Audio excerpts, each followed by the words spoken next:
Mother's day पता है क्या होता है यूरोप में?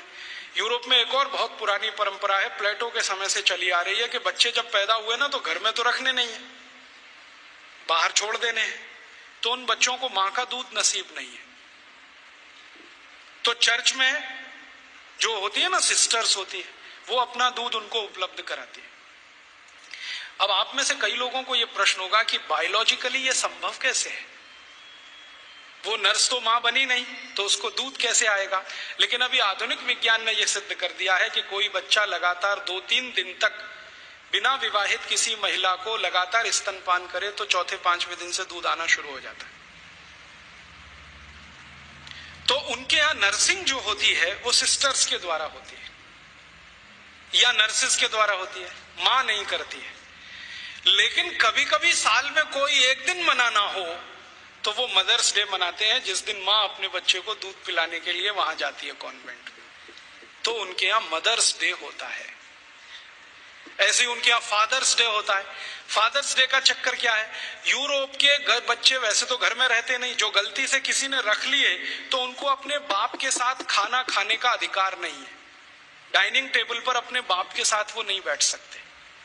बाप अपने डाइनिंग टेबल पे खाना खाएगा दोस्तों के साथ, जब वो चला जाएगा खाना खा के तो बाद में बच्चे डाइनिंग टेबल पे बैठते हैं। लेकिन साल में कोई एक दिन वो फिक्स करते हैं जब बच्चे बाप के साथ बैठे डाइनिंग टेबल पर, उस दिन वो फादर्स डे मनाते हैं। अब उनके मदर्स डे, उनके फादर्स डे, उनके ब्रदर्स डे, उनके सिस्टर्स डे या उनका वैलेंटाइन डे, उसके पीछे कुछ कहानियां हैं। हम बिना सोचे समझे अंधों की तरह से इस पे लग गए हैं। कई बार मैं देखता हूं अजमेर जैसे शहर में, जयपुर जैसे शहर में मदर्स डे पे रैली निकाली जा रही है, प्ले कार्ड लेके बच्चियां अपने अपने हाथ में जा रही हैं, स्कूल कॉलेज उनका छुड़वा दिया जाता है, और ये सब मूर्ख सरकारी अधिकारी किया करते हैं। फिर फादर्स डे पे निकालते हैं, फिर इस पे निकालते हैं, ये सब तमाशेबाजी। ये मैकॉले हमारे यहाँ छोड़ के गया, और वो बार बार कहता था कि हमें संस्कार देना है, शिक्षा दे पाए ना दे पाए वो महत्व का नहीं, अंग्रेजियत का संस्कार देना है। तो वो दे गया। अब वो हमारे खून में घुस गया, और इतना घुस गया है कि कुछ समझ में नहीं आता ये निकले कैसे। कई बार मैं किसी के घर में जाता हूं तो पिताजी का नाम है रामदयाल, माताजी का नाम गायत्री देवी, बेटे का नाम टिंकू। अब मैं पूछता हूं कि ये रामदयाल और गायत्री देवी का टिंकू कहां से आ गया?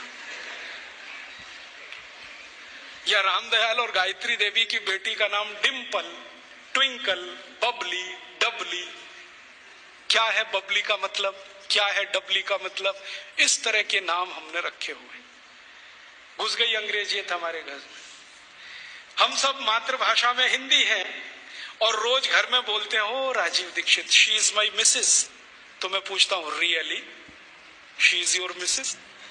क्योंकि यूरोप में मिसेस का माने धर्म पत्नी को छोड़कर कोई भी महिला, और उनकी धर्म पत्नी कहती है, oh Rajiv Dixit, he is my mister. तो मैं पूछता हूं, रियली? क्योंकि यूरोप में मिस्टर का माने पति को छोड़कर कोई भी पुरुष, और मिस तो बहुत ही खराब है। मिस है फ्रेंच शब्द है। मिस का माने एक ऐसी महिला जो जिंदगी भर वैश्यावृत्ति करे, शादी ना कर सके, वो मिस है। हम बड़े गर्व से लिखते हैं मिस फलाना, मिस ढिमाका, मिस ये, मिस, बिना सोचे समझे।